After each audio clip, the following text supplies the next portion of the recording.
píši člen hnutia PS Peter Bátor.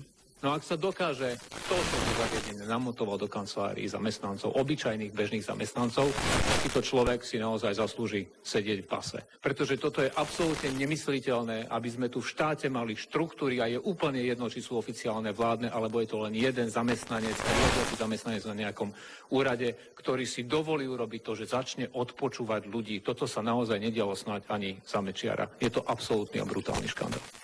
Opozícia PS bude rovnako navrhovať poslanecký prieskum v tejto inštitúcii.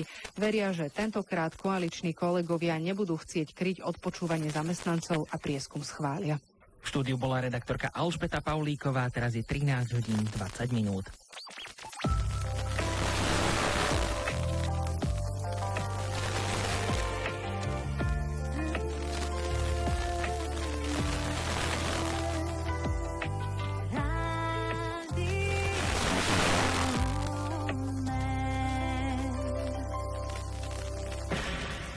Výťah opäť nechodí, tak zdolať 13 poschodí. Zostávam mi znovu po svojich. Na schodoch čo si šramotí, kde tu nesvieti, ešte že sa po tme nebojím.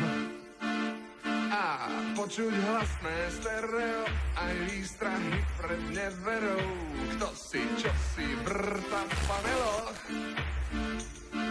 A Tatra matky rodeo zasmieša sa tu s operou. Všetko počuť cestou po schodoch.